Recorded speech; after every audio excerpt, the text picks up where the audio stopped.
Okay, hello everyone and welcome to Handmade Hero, the show where we code a complete game live on stream and occasionally, so very occasionally, mention actual computer science topics like order notation, which we talked about for the past 2 days. The reason that we don't talk about them much is because I don't study them. So I really don't have very much to say about them.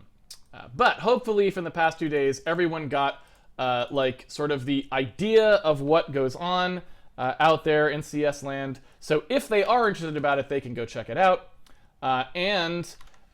Equally importantly, I hope they kind of got what the practical part of order notation is, so they can understand when I say something like that would be n squared or that would be n log n. I hope they just have an idea of what that actually means for our code and why we might care about that aspect.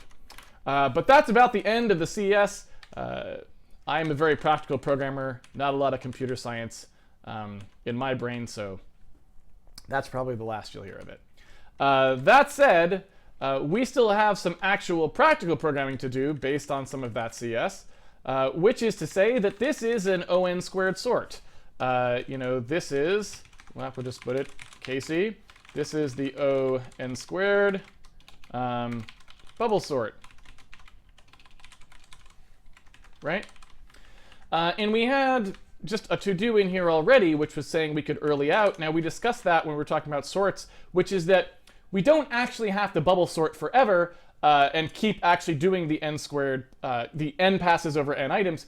If we can see that the list has already sorted itself earlier, we can just stop.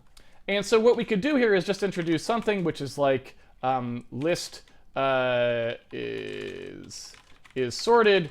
We could just say that that was true, and then as we go through here, if we ever had to swap an item, we'll just say that the list is sorted equals false, so that we know that we made a swap, which means the list may not be sorted. We found something that was out of order, and then at the end we could just say, okay, well, if the list is sorted, in fact, I could make this even a loop condition here, but why bother? I'll just say if the list is sorted, right, we can get out early. So we don't have to do the entire count. And so this is a more traditional bubble sort. Most people will include that because it's relatively cheap, obviously, to do. We could do something even slightly more ridiculous, which is we could, instead of setting list is sorted equal to false, we could set outer equal to the count value or something. I mean, there's weird things that we could do that, like, yeah, I don't know. But point being, that is the more traditional way that someone might write a bubble sort, which is to say that once you can see that the list is clearly sorted, you don't keep going. That, now, if you remember, order notation-wise, what does that do? Does that change it from ON squared? No, it does not. It is still worst case ON squared. What does that do? It changes the expected running time from ON squared to something less, right? And we don't know how much less because it would depend entirely on how sorted the items are at the beginning. If we're handed lists that are already sorted most of the time, it would change our running time to ON. If we typically are handed things which happen to be out of order to the extent where items that should appear at the top are appearing near the bottom, we will remain n squared. And so we don't know in the general case, but that is what that does, right? Okay, so now let's talk about some other sort. Let's do, for example, we talked about merge sort, right? And I explained how a merge sort would work. I basically said, okay, you just break this thing up into pieces, and each individual piece gets sorted and then merged with another piece. So it's like you break it in half, and half, and half, and half, until you're down to only things that have 1 or 2 items in them, and then each one of those kind of gets merged as you go. So again, let's go ahead and see what we need to do here. So we start out and we have this array. We've got, a certain, what's the word I'm looking for? We basically have a count-sized array. And so what we want to do is we're going to want to make this so we can split it in half. So what I'm going to do there is I'm going to start by saying let's implement this recursively because it's probably the easiest way to implement it so we don't write our own stack. We're just going to use the program stack. And we'll go ahead and do that here. But later we may want to change that depending on which sort we end up deciding to use. It sounded like people were most excited about radix sort, so we probably won't actually use this merge sort, but just so we can see how it works. So here on the merge sort, what we need to do is we need to say, okay, there's a starting point. So here's like the first entry. And then we've got a count. And so the first thing we'd do is we'd call merge sort and just say, please merge sort like my entire list, right? And maybe I'll put the count first because I tend to like having counts come first. So I'm going to do that.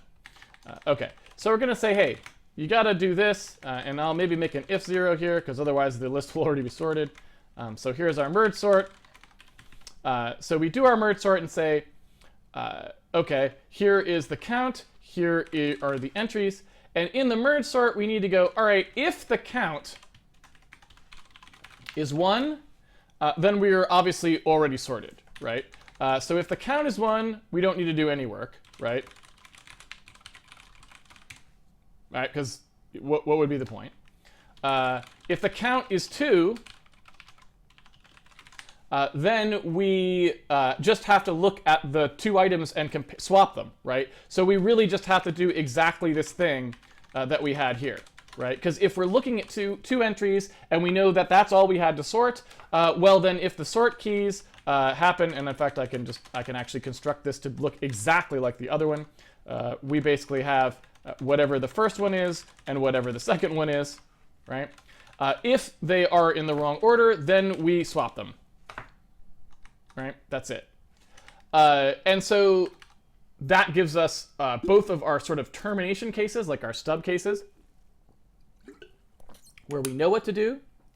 In any other case, then the way our merge sort has to work is it has to split it into 2 smaller problems, right?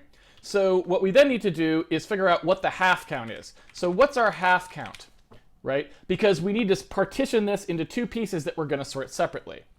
So we've got our half count, and we'll call that maybe the first half, like the half that we're the, half 1. Maybe well, we'll just call it half 0. And then to produce half the other half, we would just say, well, whatever the other count was, whatever the count originally was, however many were in the first half, well, we know that this is going to be, the remainder will be in the second half. Okay? And we know that this is not always the same number because we might have had an odd number of items, so we can't split it into 2 even halves. One half's going to have more than the other, potentially, right? And that's totally fine. We still have to handle that. So there we go. We've got half 0 and half 1. And then what we have to do is sort what we've got left, right? So we have to say, all right, we need to sort both of those pieces. So we need to merge sort the first part, right, which we know has this many in it, and we know that that's still at the same location as ours. The first entry was the same. And then we've got another half that's like the part that comes after that. That has to be merge sorted as well, right? So that would merge sort our items for us. But now we have to put those in order, right? Because we've sorted the 2 halves, but the halves themselves are not together sorted, right? They have to be interleaved. Do you remember how I said after we have 2 sorted things, we then have to go through, step through each one and interleave them properly, right? So that's what we have to do right here. And so in order to do that, I have to sweep through both halves effectively until I get to the end of each one. Okay. So I don't actually know. I feel like we should be able to, if we were clever, right? It seems like there might be some way. Let's think about this first for a second. This is one of those things where we could cheat and just go read about whether or not you could do a merge sort in place. But again, for the sake of education, I feel like we should challenge ourselves and try to figure out, can we do this in place, or do we, should we have extra storage? Chances are we should have extra storage either way. It's probably going to be much faster if we do have extra storage, because we always know exactly how much extra storage we would need, and we could just pass that as a sideband, because we never would need more extra storage than the size of the original list, right? But I just kind of want to see if we can do it, right? Just see if it's possible, because we should be able to determine that.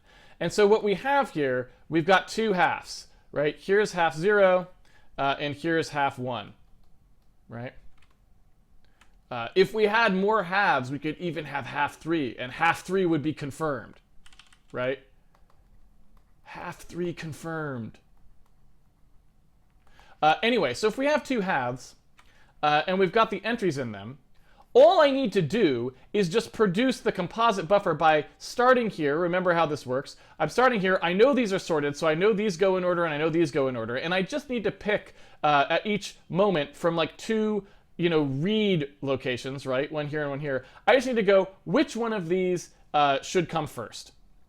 And when I know which one of these should come first, I put that into the entry, okay? And then I advance it to the next one. And that's all I need to do. The problem is, right, what would happen if I wanted to do this in place? Well, if I wanted to do this in place, I've effectively got a pointer to this guy here. This is where I would want to store the original guy. So if half 0 contains the person who should go first, then we got no problem. If this contains the person who should go first, right, then I would need to swap these two elements. The problem is, if I swap these two elements, how would I remember that this guy is actually from this list, right? It's a little tricky.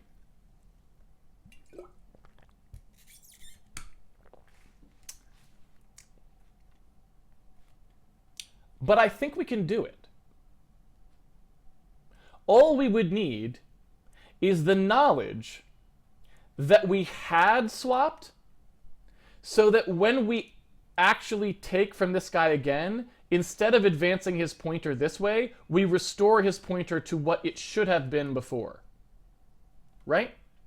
I mean, it seems like that should be pretty straightforward. Correct me if I'm wrong. I'm on this guy. I have to pick an entry. I look and see that the entry that's in the slot where I would actually put it is not the one that goes there, unfortunately. If it was, I just advance its pointer and I don't need to move anything. So I'm trying to take from half 1. So what do I do? Well, when I take from half 1, I put that into here. I swap this guy out to here. I change the read pointer for this half to here and set a flag that says the next time you take from half 0, it's actually out in the swap place, right? So when you do that, restore the pointer to point to where it should have pointed, as if we had advanced it, right? And since we can only at most be holding one element, right? Or no, we'd keep adding elements. So we'd just increment that, whatever that counter was that said how many we could advance before ping-ponging back, we just increment that for every swap we did. Does that work? It's rather complicated, which is why I say I don't know that you'd want to do this, because it seems like you may just want to use extra space. But it feels like it should work, because I can't think of any particular reason why it wouldn't work. Right? I mean, it seems pretty reasonable. I don't know. So there we go. We got these two halves here. Let's do it. Here's our interleave. So we're going to go through here, and we effectively have, a right pointer, right? So we've got our tile sort entry. This is our out pointer, and our out pointer obviously starts at first. And when we get to the end, we should probably assert that our out pointer equals first plus count, because we've got to write all the entries in this thing. You know what I'm saying? So that's good. Furthermore, I suppose what we should also do here, what we should do? Before we do anything else, actually, let's go ahead and comment this out. We should just put in a test. Because we're writing a relatively complicated sort, the chances that we messed up the bubble sort, fairly low. Chances that we messed up the merge sort could be relatively high. Let's go ahead and put in a validator right here, right? Let's just say, if we're in validation mode, let's just go through here and actually make sure that all of the items are actually in order instead of just assuming that they are. Let's actually just test it, right? Because that way when we run this thing, we'll know whether we messed it up. So here's our index, like so. Here is our test. And so we'll just say, okay, for each pair of items, as we move through this list, we want to ensure that the first one is always less than or equal to the second one. So that's just our assertion, and that would validate, right? So now if we ran this, we should be able to validate this code and see if it's actually correct. And we're already wrong. What's the deal with that? Oh, whoops. Sorry. Count -1. We can't very well read off the end of our array. So there we go, and at least now we can sort of verify that we're not getting any bugs in there. And let's just make sure, let's go ahead and turn off the sort entirely so that we can verify that it actually does catch unsorted. If we were to pass it something unsorted, that we would effectively trigger the assert. We do, so that's good. And now we know we've got a little safety net in there that can tell us when we messed up. Okay, so let's switch to merge sort now. We'll turn the merge sort back on. And for example, if I didn't do this interleave, right? If I didn't do the interleave, then we should get an immediate firing of that assertion because it won't sort the array, right? And there we go, and that's it. So now what we're trying to do is basically get ourselves out of this morass where we've accidentally made our sort break because we switched to a new algorithm that's not done yet. So here we go. We've got to actually interleave this guy.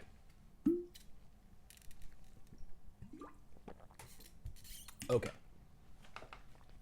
So we do our merge sort here. We know that these two halves are in order. For each one of these, we would say, okay, I guess we could just go through count. So here's our index here, or our out index. That's going to go through to count. We're going to do it. So at each point, I just need to know what I should do to that out pointer. Yeah?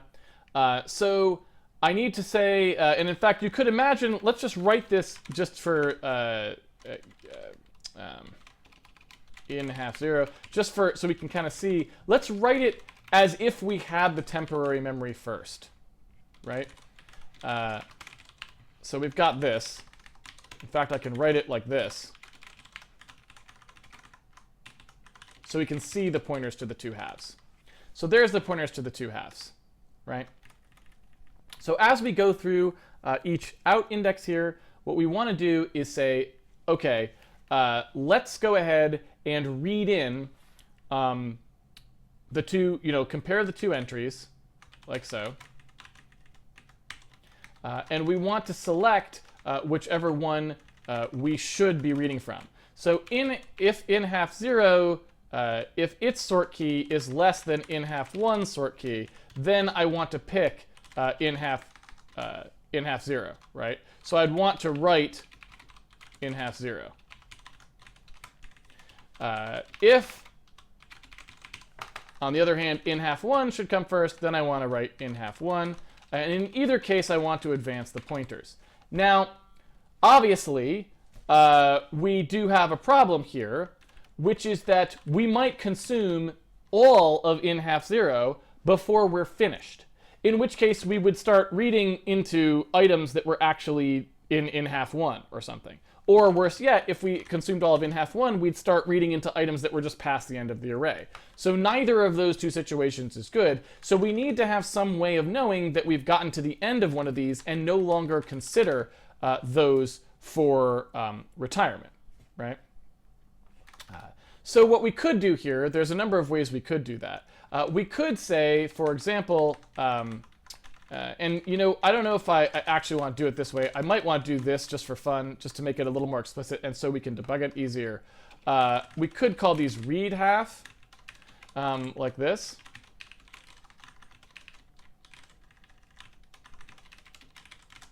Right? And if we did that, then we could also do something like, just write out the cases explicitly. If if read half 0 equals in .1, then we know we've gotten to the end, right?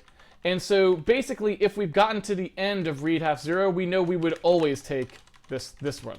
We'd always take from in half 1, right? And furthermore, we'd want to assert that read half 1 was not equal to end, right? And the end would just be read half 1 plus half 1. That's like the end of the things we're reading from, right? Okay. And in fact, I guess that's just, we could even say first plus count here. And then I could say assert that out equals end. There we go. So similarly, if read half 1 equaled in half,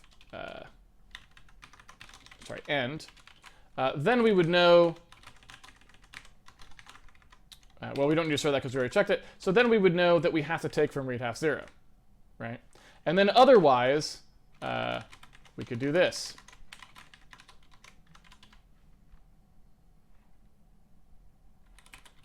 There we go. Right? Now we can simplify this a little bit already if we want to, but I'm not really going to because, like I said, we want to try to make this in place, and this is not in place at the moment. Or I could just spill water all over myself. That's also great. That's a good thing to do. Basically, that's a really great way if you're implementing sort, if you're trying to sort things. That's a really great way is to just spill water all over yourself first. Because if you spill water all over yourself, then the sort is just, it basically like makes it much more easy for the sorting to happen because you've got that like extra water to lubricate. All right, so here we go. This is what we would do presumably if we wanted to make it sort into a separate buffer. This would presumably work. Again, we'll just maybe run through it one more time to make sure that the logic is proper. But that's all we would really need to do, right? And we could simplify this down more than we have. You know, obviously we could make these ifs be a little bit more intelligent, but you get the idea. So given that we want to do it in place, we now have this problem where if we were going to do anything where we read off of half 0, we wouldn't have to change anything. That would work, right? In fact, all that would happen here is we wouldn't actually do anything at all. Like we wouldn't actually have to do anything. But the problem is when we read half 1, we're going to overwrite whatever was in there for read half 0. So I think what we would have to do is first insert some sort of a additional thing here, which is like, you know, it's going to be something like read half stack end or something like that, right? And read half stack end would have to tell us whether or not we had gotten to the end of the in-place version that we were doing, right? I'm just trying to think through what we would do in this case when half 3 is confirmed. Basically, you know, imagine we just take the very simple scenario where I've got my 2 pieces. Imagine I've got this scenario, and I keep pulling from this this guy. So I gotta write this guy to here, I gotta write this guy to here, I gotta write this guy to here. That means that these guys all get swapped down into these locations, right? So each one of those is sort of getting pushed on there. They're just getting swap, swap, swap.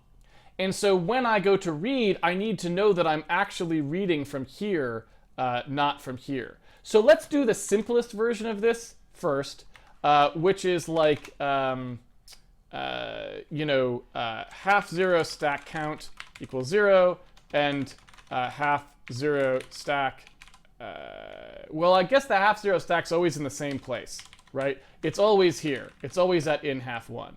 So we really only need to know how many things we pushed on, right? Okay.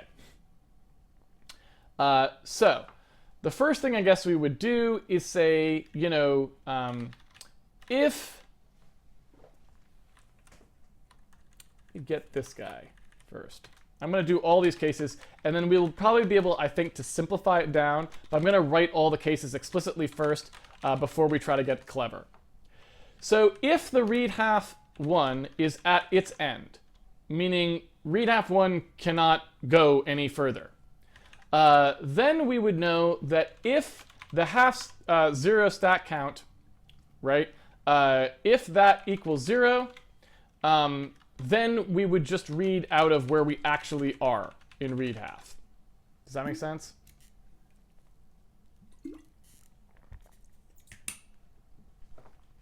Because that's like, that means there's nothing left in half 1.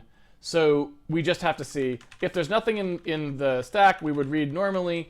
If there is something in the stack, we would decrement the stack, right? And, oh, wait.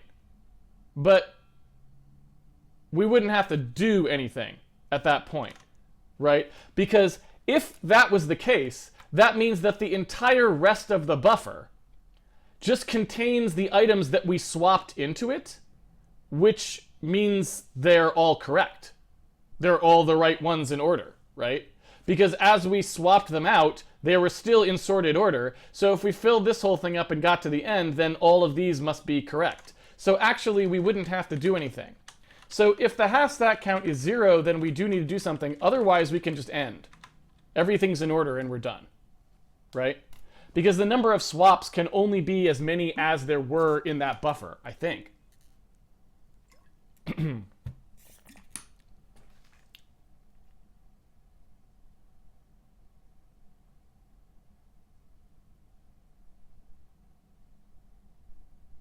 No, I take it back.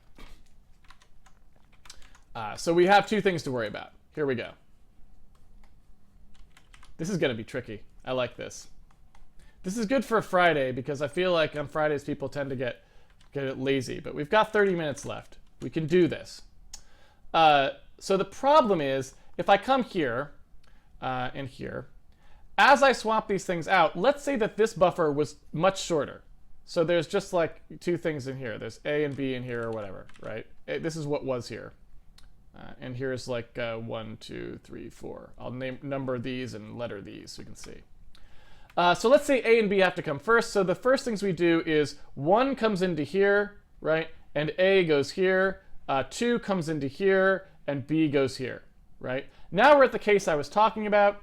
And the problem is this, right, is now supposed to come after. Like this is supposed to come down here, and this is supposed to come up in there.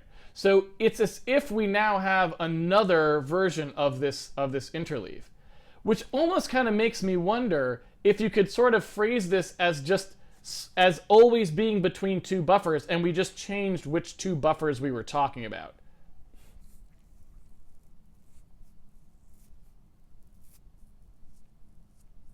I almost feel like we can. I almost feel like we can. Let's do this. I'm gonna go crazy here. I'm just gonna go nuts here. So yeah, imagine if you will, what do we have? So we've got this guy originally. So when we start out, right, we would say here's the two sort keys. We're gonna read from one of these, but what we basically said is this guy, this is now a swap.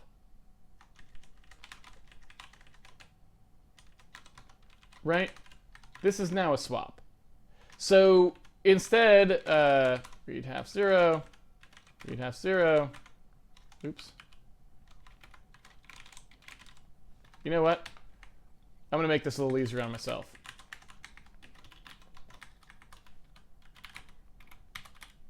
I feel like I just want to be able to swap.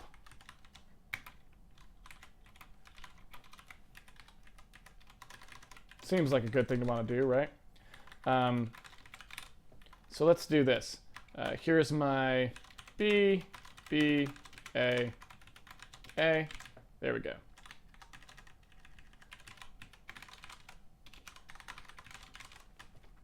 All right, so now we can just do swap. Entry A, entry B. Makes it easier to read and makes it less error prone. And here I would say swap, read half 0, read half 1. And I could also put that in here.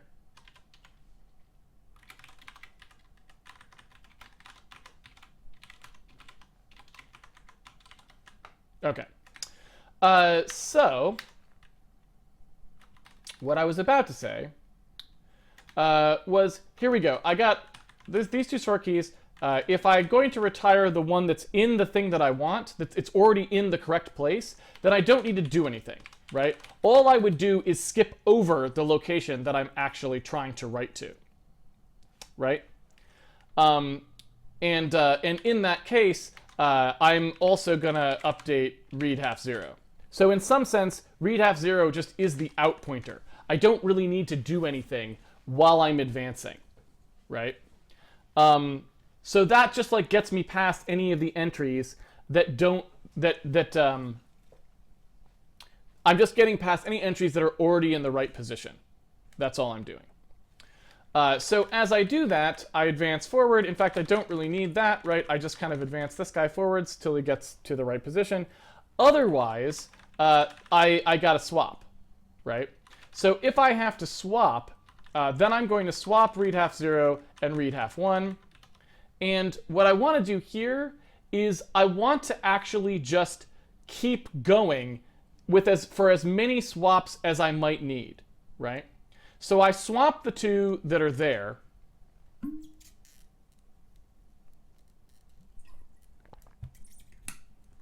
And I just want to do as many swaps as I might need. So basically this algorithm has, two phases so far, right? I basically say I find the place first that's the actual start of where we need to sort. Because as long as these are before this guy, I don't have to do anything, right? And in fact, maybe I'll just label these steps, So here we go. Get rid of this. Here's step one. Step one, find the first out of order pair, right? And so all we do there is we just read through read half zero. So I basically say, while read half zero is not equal to read half one, right? While it's there, and their sort keys, the sort key is less than the sort key there, I can advance. So that's just a simple while loop that goes, find which one is out of order, right? Because, at the front of the array, there might just be a bunch that are just in order. We skip those. Okay. So after we've skipped all those, we know we've come either to the end. So at this point, if read half zero equals read half one, we're done. Because it means that the two halves were completely in order, right? Already. But if they're not equal to each other, then we know we would have to do some number of swaps, right, to put them into the correct positions. I'm gonna get rid of all this nonsense. Goodbye. Thank you. Okay. Right? So that's pretty basic, right? And we know as well that half one, I believe we could say, right, that since we know that the count was at least 3, we know that each of these is greater than 1. So there's no condition we need to handle there where there isn't a read half one. Read half one always exists, right? So we just kind of move read half zero till it gets to the end, and then if it's not, right, so then we say step 2, swap as many half ones as occur at the beginning. Although I shouldn't actually say that. Let's not say that yet because I got to go work this out on the whiteboard. All right. So now what we know is we're at a position. We've taken care of anything that was at the beginning. So now we're at a position where the item that's here has to move here, and they're going to swap out, right? And some number of these will do that. So some number will move in here, and now we will be left with, right? All of this is correct. So we know that all of the swapped values are correct. We have some number that might remain, right? We don't know how many, but we have some number that might remain. And we have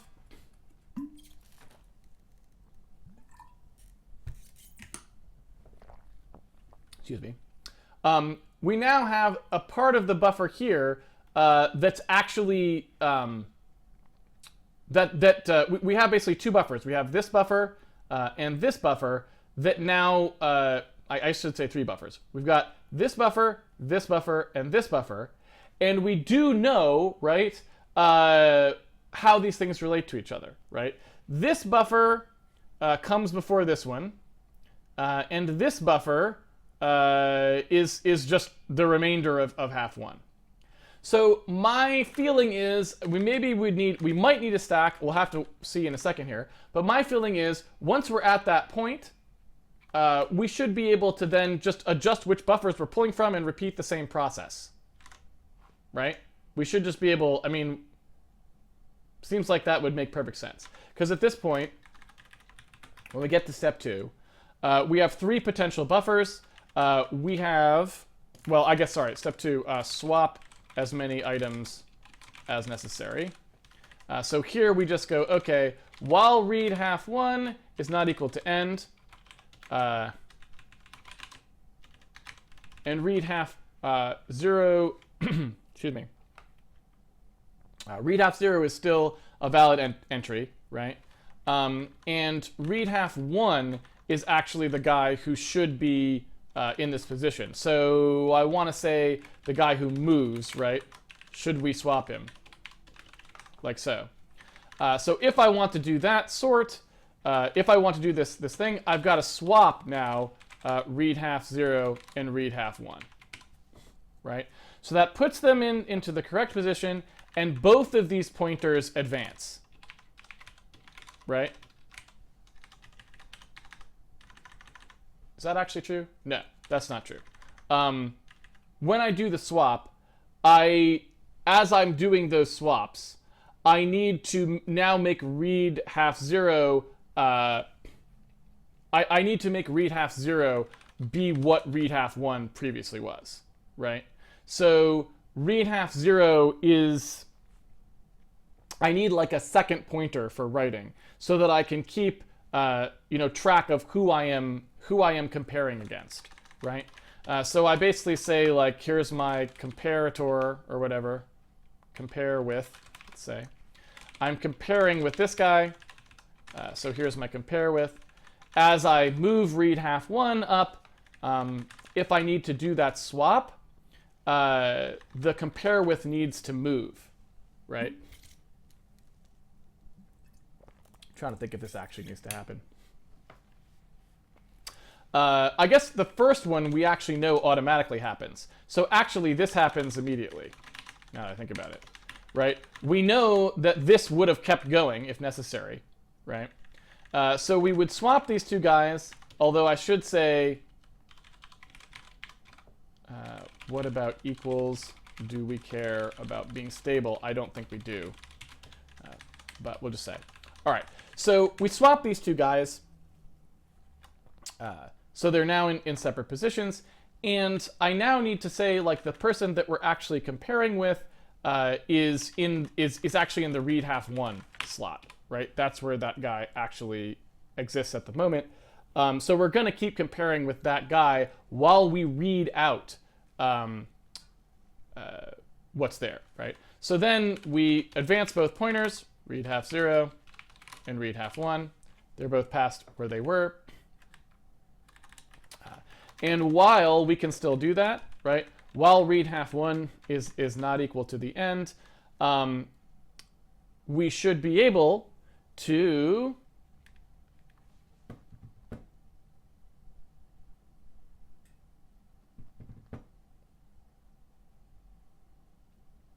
I'm trying to think of why I just did that. I can just do this, right? This is going to be strictly better, I think, than what I was about to say. So instead, I guess what I would say is just store the person we're comparing with, and now we don't even have to swap, right? We've got the person we're comparing with, and so we just keep going. So we just say, like, all right,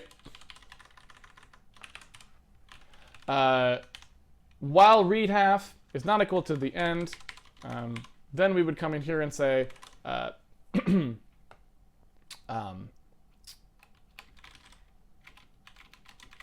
read half 0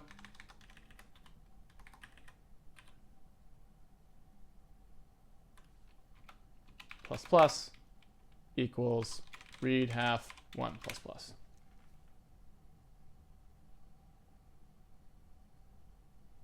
Right?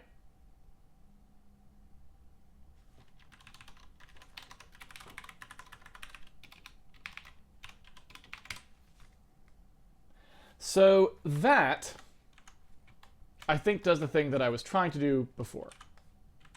This is kind of fun. I have never written a merge sort in place before, in case you're wondering. So I have absolutely no idea how to do it. I'm just figuring it out as I go. And that sort of thing is quite fun. All right.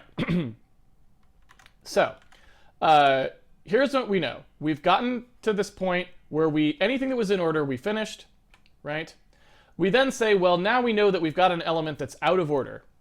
And these guys have to come into place. So what we then do is we say, okay, we store this guy out to a temporary location, and then we start swapping people, right? So we swap these two, right? So we put this guy here and that guy there. We swap these two, so we put this guy there and put this guy there. And then at some point, we get to either the end, meaning we have no more of these guys to do, or we get to a point where they compare unfavorably. So we'd have to stop. Like, say there was a guy here who would cause us to stop, right? So we know these two are in order, but we know we hit a guy who actually, I'm sorry, we know we hit, like, say, this guy who was actually not less than the first item, right? So we know that this guy, we need to wait, and we need to put these guys in first, right? So now, what we would need to do is we would need to look at this as having a certain number of extra buffers here, right? We have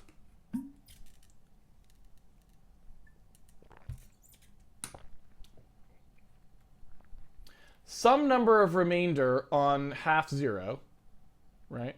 So this is like the half 0 bit.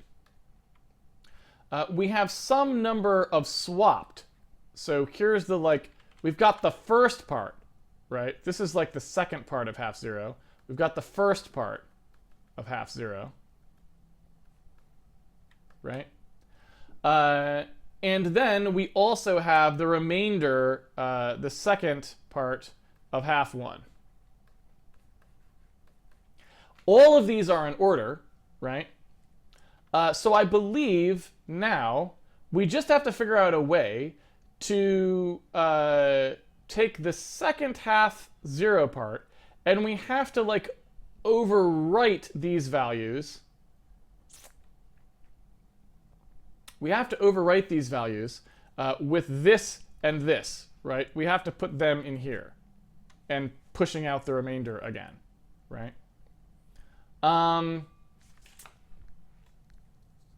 Sounds a little mind-bendy, right? Again, mind you, we don't actually know that merge sort in place is possible. So there's also the possibility that we simply can't do it. But rather, like I said, than looking it up, I feel like we should at least give it a shot first.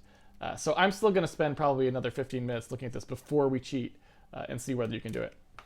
Or maybe I won't even do that. Maybe I'll wait and do the whole time, and then we'll see on Monday. Who knows? So we can get rid of that part. We can swap as many as necessary, and then we end up with essentially 3 buffers, is I guess what I'm saying. Right? We've got why is that? What's going on here? There we go. Got an indent wrong. So here we've got step 3, 3 buffers. So this is the tricky part. So we now, it's essentially at this point, after this first step, we now know that we have essentially just a sorted piece that we don't even care about anymore, right? It's the first part of it. So really now at this point, we're just sorting read half 0 and read half 1. We're sorting kind of the remaining part.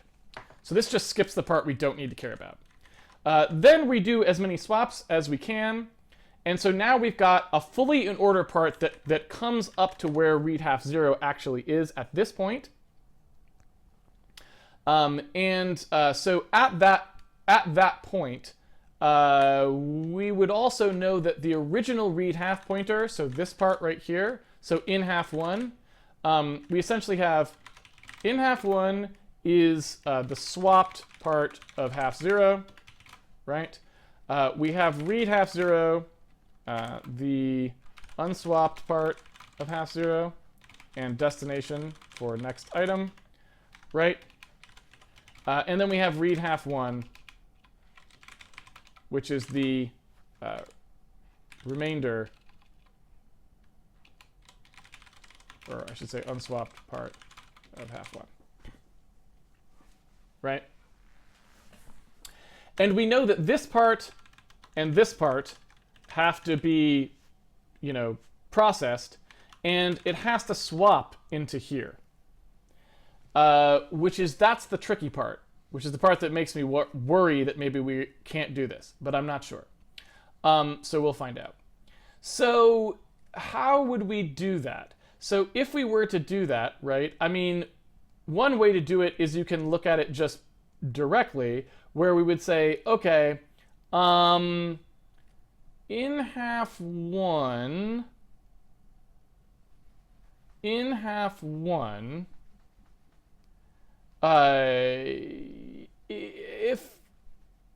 it's going to have to swap basically with itself, right? It's going to have to, if it's not the correct thing, it's going to have to be swapped in with itself, yeah?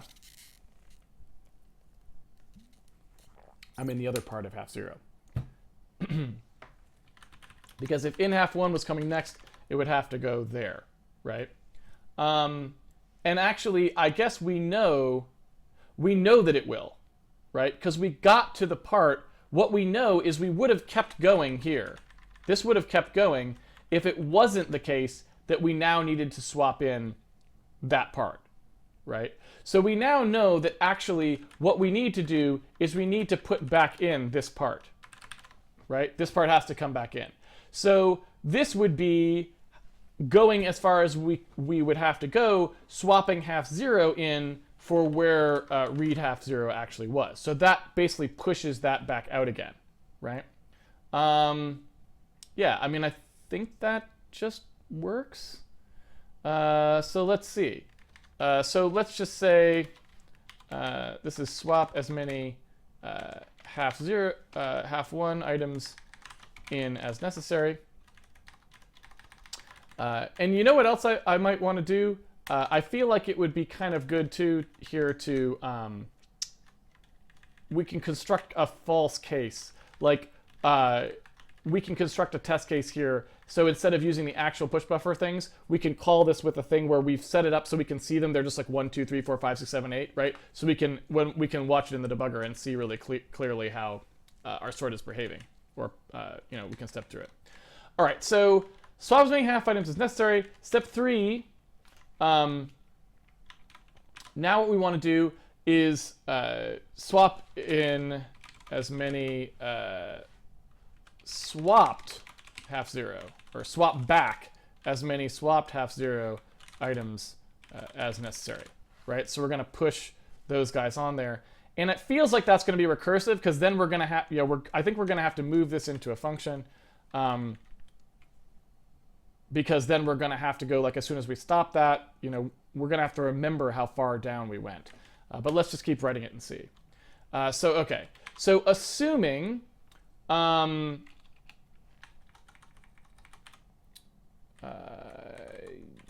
this actually goes here, 'cause otherwise we were done. There we go. So we go, all right, while read half, or I guess we can even say if read half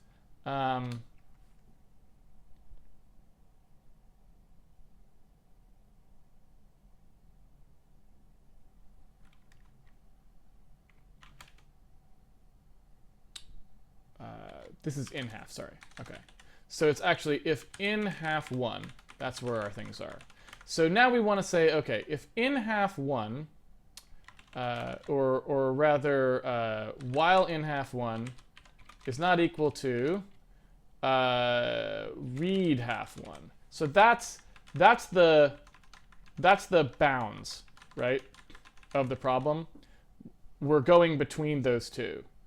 And in fact, maybe we want to say what that was. So we'll say tile sort entry end or swap end. This is the part that we ended at, is right there. So we came through and we have read half one. That marks the end of the parts that we swapped out from read half zero, right? And so what we want to do is say, okay, let's go ahead and read from there, I guess. So let's do this swap read equals in half one. That's where that was. So while the swap read is not equal to the swap end, we need to basically swap these guys back in, right? So as long as these, our compare with guy is now going to be read half one. And again, we only need to do this, I assume. We only need to do that this particular step if read half one, this part probably remains. If read half one is not equal to the end, right? Because if read half one equals the end, then the only thing that we would need to do is reverse our swaps. So like, if there's no more of that guy, right? So we've got this and we got this. We basically went through here and we took this whole thing, right? And we stuck it somewhere in here. So this doesn't exist anymore, right? But in its place, in this whole thing's place, is whatever was up here, right? So now what we need to do is we need to put, right, that back here, and this needs to go down here, right? So, you know, it's essentially like a nasty move operation where I've got to take this piece and I've got to put it here while putting this piece there, and it's got to bubble down to the bottom. This is going to be awful.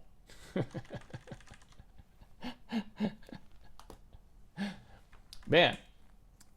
Yeah, in-place merge sort. But you never know. Like, usually or sometimes, occasionally, maybe not, assuming that it is, again, possible to do.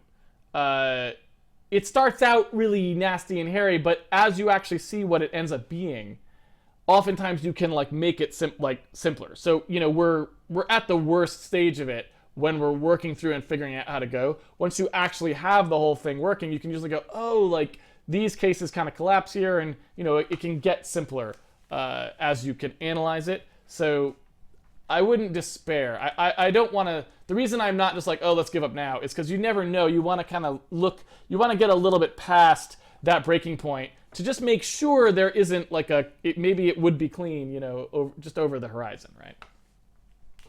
So anyway, okay. So if we assume that read half one was equal to end, then note this is just reassembly of half zero here, right?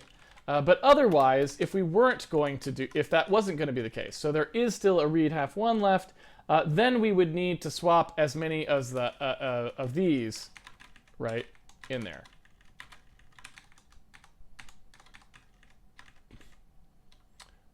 And I guess I would say at this point, that's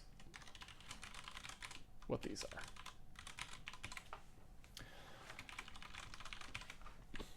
Right? So yeah, pretty tricky. Definitely pretty tricky. But this is the reassembly of half zero, the original half zero. It does make me wonder too. I wonder if we swapped our items smarter. If there's something we could do with that. Right? I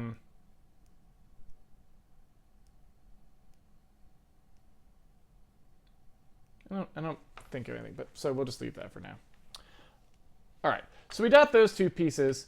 We've swapped some number, and now we just have to figure out, like, okay, we've got these three buffers. How do we actually merge them, right?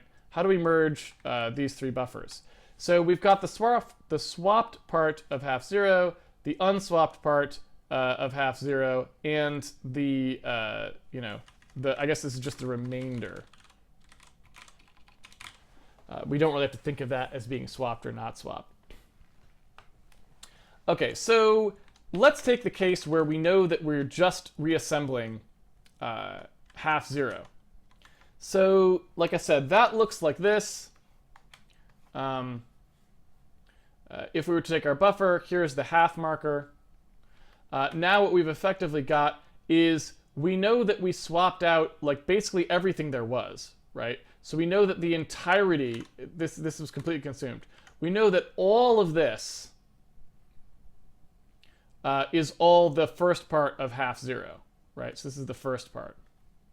And we know that, we're at some place here, that there's some other part. And so what we need to do is reverse the order of these two things. We need this chunk to come before this chunk, right? And so I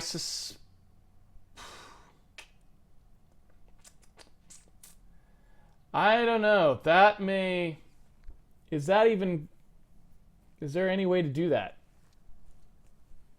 I mean, without doing it really, without ending up this costing a huge number of extra things, right? Because in order to do that, right, I need this element to end up here, right?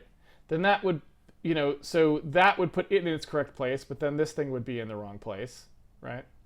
And then, like, you're constantly going to have these things being in their wrong places.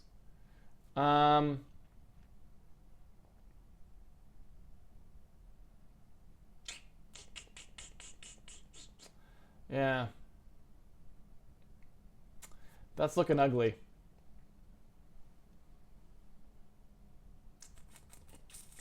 I mean, because I think basically what this would end up doing is this will end up making it so that there's no way for us to ever do this efficiently. Because if we have to swap the order of two blocks of different sizes, right? Whatever those two sizes are. Here's all our A's, here's all our B's. Then in order to do that, right, I could just swap A into the correct place, right? So there's my A is now in the correct place. And now I have B.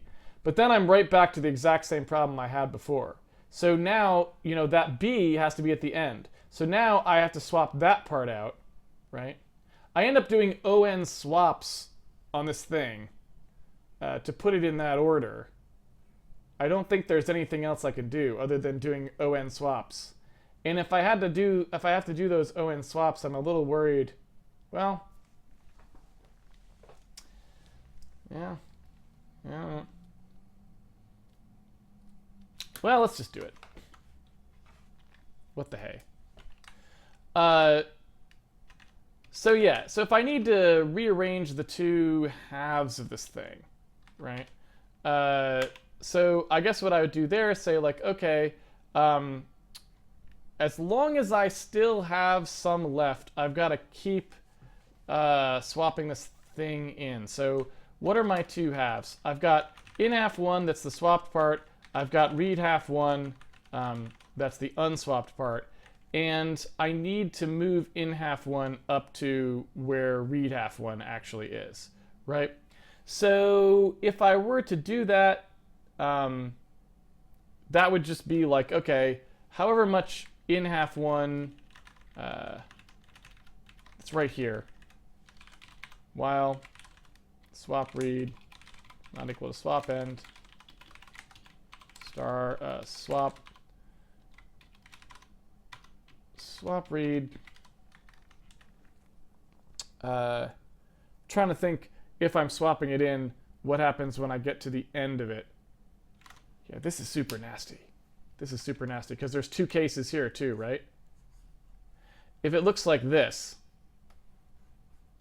right, then the thing that I'm swapping will, because I'm putting this into this location, one of these is bigger than the other, right? So you'd presumably want to do it so that you did the bigger one first. So if I want to put this one if the goal is to swap the order of these two, if I want to put this one has to come first, then after I swap this many, right, then I'm at a position where I'm ending up with 3 buffers again. Because now I have the right stuff comes at the head end, and so then I've got to go, these 2 buffers now need to be swapped. So it's kind of like a recursive swapping thing, right? It's like, okay, swap as much as you could, and then you got to recursively swap these 2 guys. This just doesn't seem worth it, does it? We're just going to spend all our time we just spend all our time swapping. Well, I should probably go to the Q&A. The problem is if somebody cheated and looked it up. Because I'm going to say, do you guys have any ideas? But if somebody probably already went and looked it up, then they're going to cheat. And cheating is not fair. Because the question is there some crucial thing that I'm missing that is like, if we just were smarter about where we swapped, could we have done it without having to do so many, right? Is there a way we could eliminate, is there some way I could have not put myself into this position when we got down here so I wouldn't have to worry about having to do so many of those?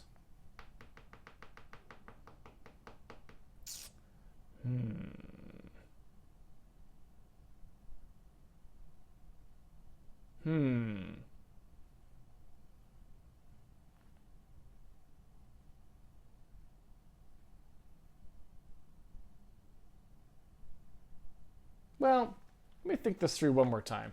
Maybe I am missing something. Let's see what actually just happens. So here are my 2 halves, right? And here are my entries. All right. So I start off and I skip some number of entries. So let's say I get to here because this first one already contains the letter A, so it's correct. But the next one has like C, or maybe D, and B and C are here. So we need D, and maybe D, E, F come next. So those are in order. So then what happens, right? I'm at A, I swap these guys out, so I get B and I get C in here, and D and E come in here, right? But then I get to F, and G is here. Then I get to F and G, and I'm like, F is actually the thing that comes first, right? So what I should really be doing is saying, oh, why don't you just compare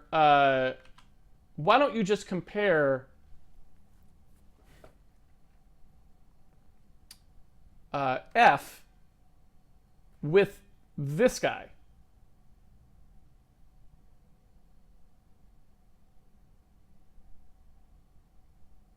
That's what should be happening, right?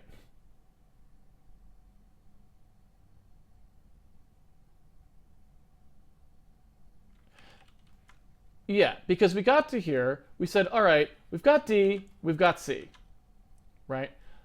We swapped in the C because that was still ahead of the person we were spinning on, which was the D, right? That was the guy we were checking on. We got to the point where it was no longer the case, right? So the guy who was here is not less than D. So at that point, is it sufficient to simply say, oh, then the person you should be comparing with just resets to here? Can't we just back up to here? So then we compare F and D. We find that D is first. We swap the F in there, right? And move it forwards. And the D comes out.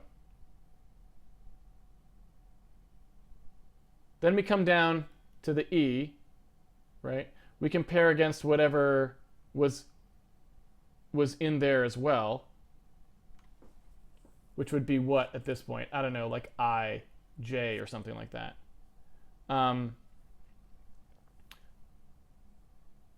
We compare the I against the E, Because we know, that's the key. We know all the things that were in here, right? We know that these things came before the thing that we stopped on.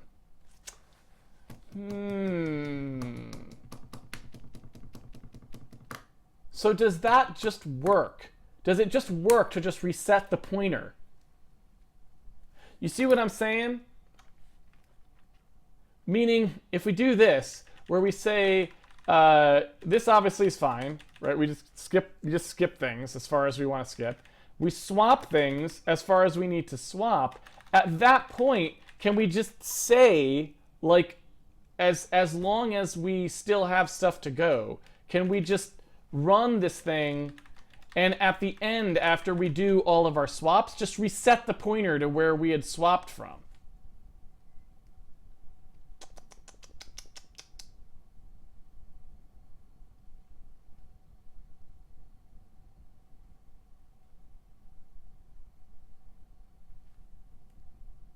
I feel like that could work. Let's see. Let's just see what happens. So if we just said here, okay, read half, the pointer that we're reading from read half 1 is just going to equal in half 1 again. That's it. Right? Let's see here. 795. What is the problem? Syntax error. What is the syntax error? The syntax error. Oh, I wrote that correctly and Emacs got confused, didn't it? I think it did. Let's see. Go. All right. So let's see here. Can this possibly be correct? Let's find out. I want to look at this one more time. That's so cool if this works. This is going to be so crazy. Or something very close to it works. All right. I'm going to construct a case here just to see what happens. Okay, so we've got A. And then we got B, C. Then we got like D, E, F, G, H, I, J, K, L. All right. Let's do this. So we skip A. We're comparing A and B. We keep A. Right? So we just advance the pointer comes down 1, right? So now we're looking at D. We compare D and B and we find that B is actually the things that should be in this place. So we get rid of that and we do this swap, right? We keep going, so we say like, okay, what about, we're still comparing against D, so what about D and C? Well, C is still better. So we get rid of this, we put this here, and we put the C there, right? Then we're still comparing against D, so we say D and G, which one's better? Well, clearly D is better. So now we halt, and we set the pointer back up to here, right? And so we're still looking, we're still, our right position is still here, right? It's at F. And so now we're back to looking at F and D. Now, since we know that all of these must have come before this one here, right? Is that correct? No, that's not true. We don't actually know that, do we? We got to G. We said that G was, we know that this guy came before him, but we don't know anything about these. I guess that's the actual problem, right? So this guy will work properly, but we don't actually know if the next guy could have been worse, right? The next guy could have been worse than somebody here.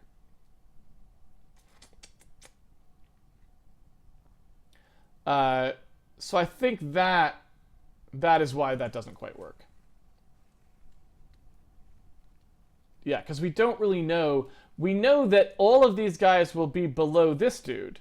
So we definitely know that swapping that guy back in now is the correct operation. But we don't really know anything about any of these. So yeah, so I don't know that there's anything else we can do. So when we look at this position, we need to look at this guy and at this guy.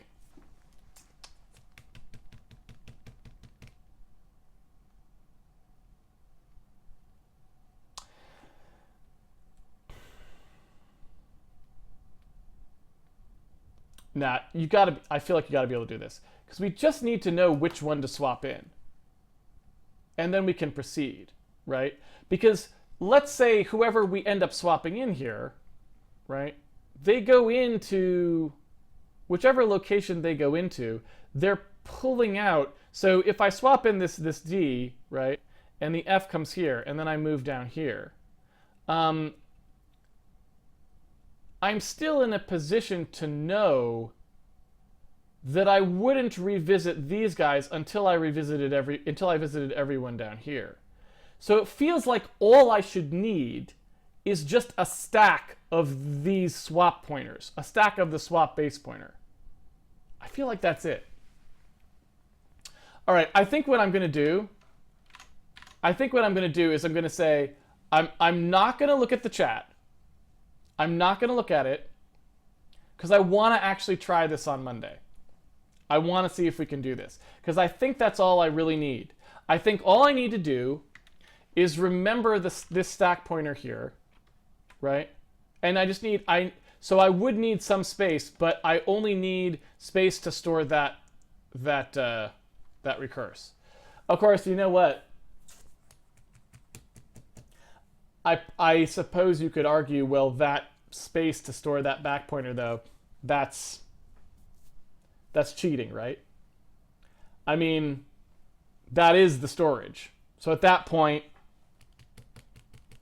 so it's only if I could figure out something clever that allows me to not ever store it explicitly. And I'm not seeing how to do that because you don't know how many you put in there.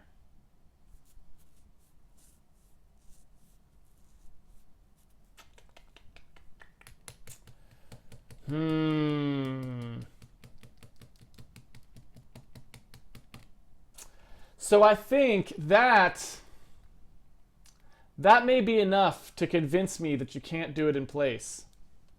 Because it seems like no matter what you do, I would have to store that back pointer. And every time I switch between the two, I would need to remember where that was. Which means that if you constructed exactly the right ping pong, I can't do it, right?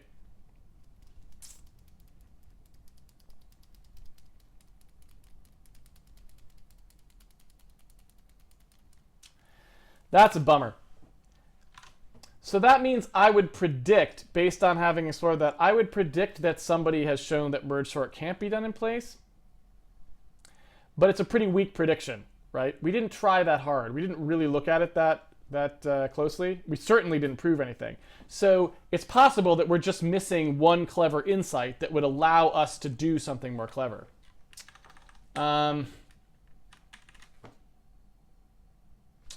Yeah, but I can't think of what it would be. So yeah, so if that was the case, right, we would need some storage.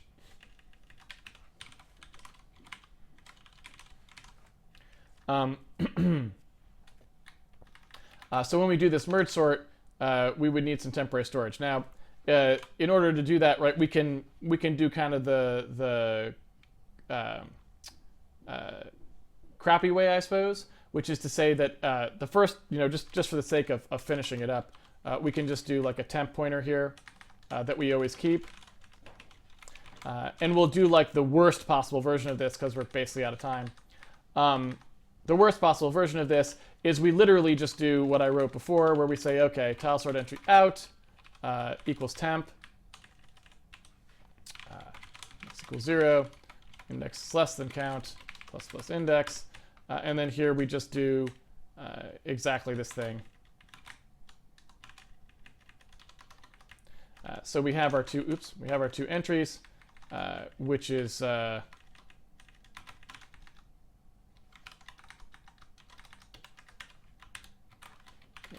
one, in half 0.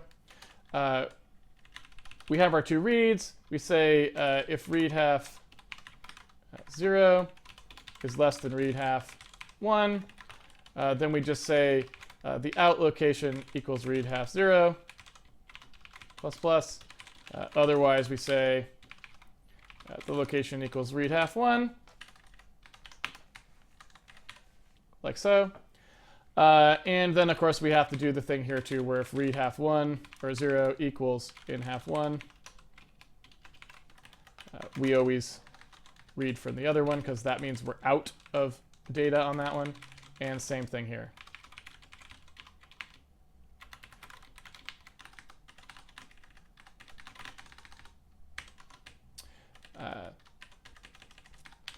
There.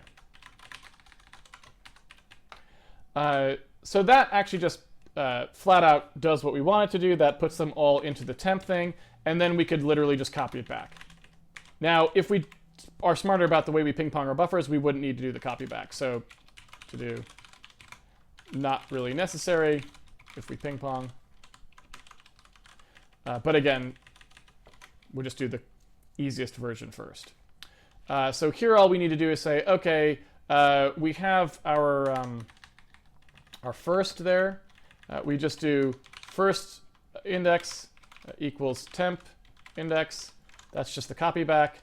And that's really it. So in here, we now need, again, we need that, we need space for the sorting. And I believe we actually have space for the sorting. I don't know if we actually do or not. So when we call merge sort, we need like temp space. And I don't really remember whether we had temp space or not. So when we do sort entries, when we call sort entries, I don't quite remember push buffer element count, push buffer base, sort entry at. I don't remember if we ever, yeah. So when we do sort entries, we did this sort space thing here where we had the temp arena. We don't need that anymore, right? Sort space is not a thing anymore for these guys. And we're still doing that everywhere, aren't we? So we don't really need that. All we really need to do is do it here, right? For one, just before we do anything, we do that sort entries, if that makes sense. So that would just take the temp arena here when we call sort entries. There we go.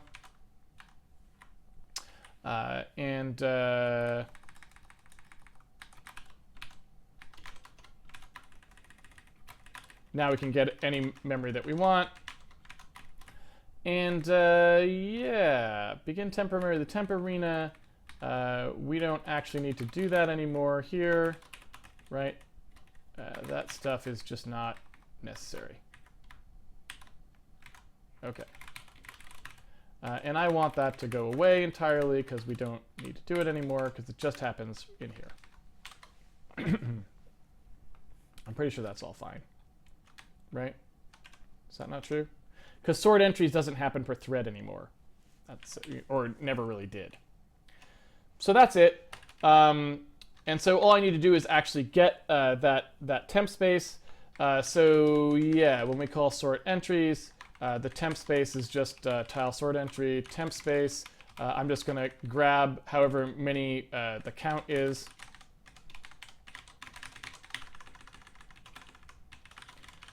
And that should do it, right? So yeah, got to put some stars in there. And the assertion, where'd my assertion go? I want to put my assertion back in as well. I want to do an assert that out equals temp plus, well, I guess I know that that's definitely true, but we might as well do it anyway. And then I'll assert that read half 0 equals in half 1 and read half 1 equals end. Let's just make that happen there. And then think we're good. I don't know why that guy's confused there. Probably because Emacs gets confused. Sometimes it thinks something's a template that it's not. There you go, yeah. All right, so let's see what that does. Again, we should have an assertion if we don't sort properly. Why am I getting... Oh, that's great. Yeah, obviously it doesn't have to be greater than 1. It just has to be greater than or equal to 1. There we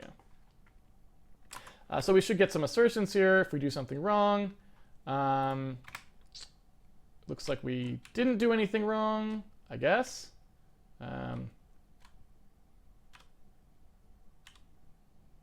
Yeah.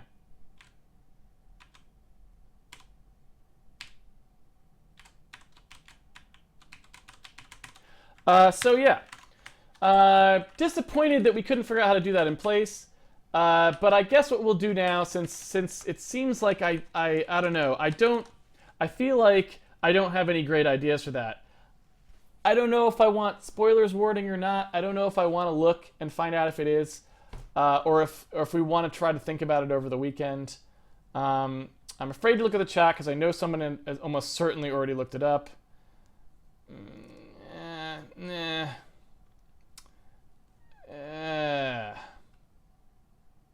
I'm going to guess that you can't do it in place. I'm just going to guess. And then I'm going to feel bad if it turns out you can, and we just should have thought about it longer and we could have figured it out. Let's see.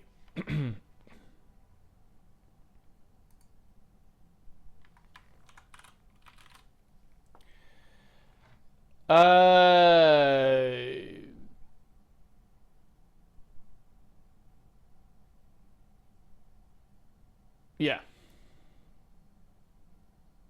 So it looks like I'm roughly correct.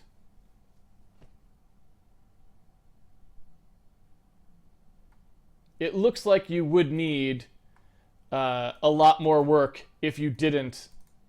At least they seem to say on Wikipedia that you'd need a lot more work if you wanted to actually do it in place. Let's see. Is there any...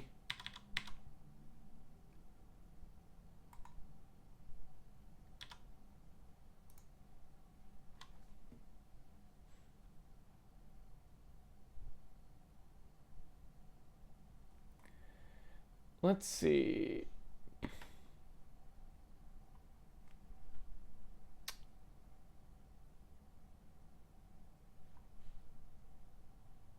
Well, this... Oh, no, there it is. Yep. Yep. That's it right there. So, I don't know. I mean, who's to say that penguin.ewu.edu has the most clever in-place merge sort? But you can see they do a whole block copy to move everything up by one, which is not, you know, that's exactly the kind of thing that I was saying I don't think you can do it without. So, all right.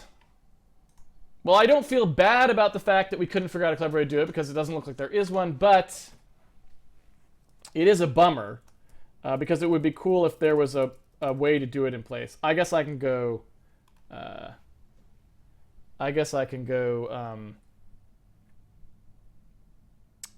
check the chat now.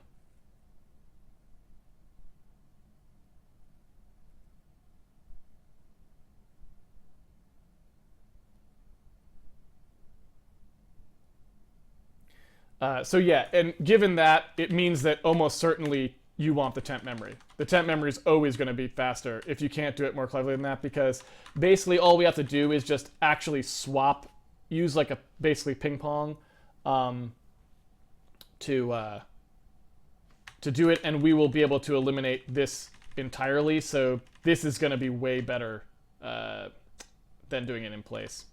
So sad, but that's just how it is. I'm not actually going to do a Q&A because that took too long, and hopefully there's not much to Q&A about. I mean, you saw what I was doing. I just tried to figure it out, but...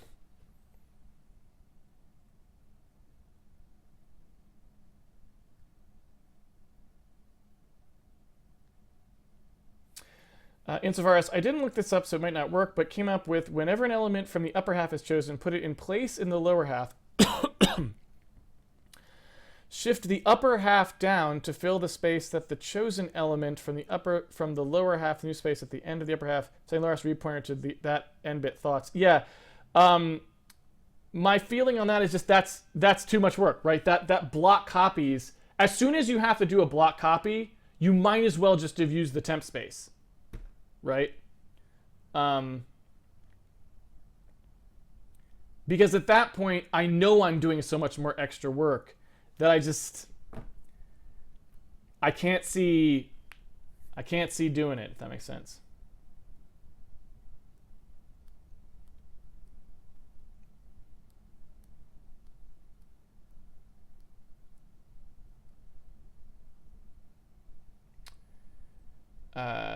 Elephant, off topic, but I made a post about the 2 to the 2 to the n arguments for the TSP on the forums if you're interested. I am interested. I'll probably take a look at that this weekend then. Roberto Gracia, could you post the bit of rotation math in the pre-stream in the YouTube channel? I generally don't post the pre-streams, but you are welcome to watch it on Twitch. It'll be archived on Twitch for 2 weeks. One of the variants in the Wikipedia article claimed only 1 slot plus 001 extra pointers. Well, if you use the block copy, like I said, if you block copy everything down, you could just do it. If you didn't care how many more comparisons, if you were willing to do ON more comparisons and ON more move operations, it seems like you could do it in the fairly naive way. Like you just go, okay, I find, I move down, I do this part, I do this part, and instead of swapping, I just find where this thing actually goes and push everything down to put it in place, right? So it's an insertion sort at that point, right? If that makes sense. Like you insertion sort this into half 1, if that makes sense, which is just really bad. Like that's just super duper. Like I mean, we can certainly do it in place, but it would be so expensive that you wouldn't want to, right? I was hoping we would find some way of just cleverly doing it so you didn't ever move more than the number of items, just going through, but I don't know.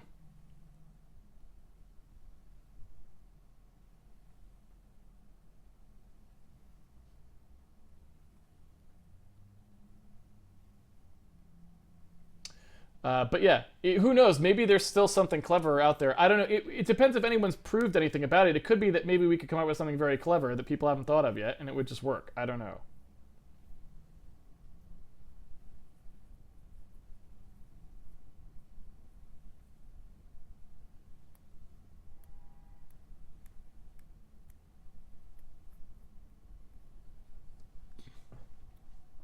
But yeah, I mean, if I ever think of something and I'm like, oh, here's a way we could cleverly do that, then I'll, we'll do it on a future stream.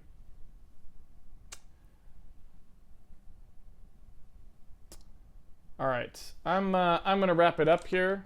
As you can see, very, very easy to write it, as I sort of showed at the very beginning. Very, very easy to write it if you don't care about temp memory. Very, very hard to write it if you do want it to be efficient. I couldn't figure out an efficient way to write it without temp. So, but then we haven't spent that much time, so I don't know. All right, let's wind it down.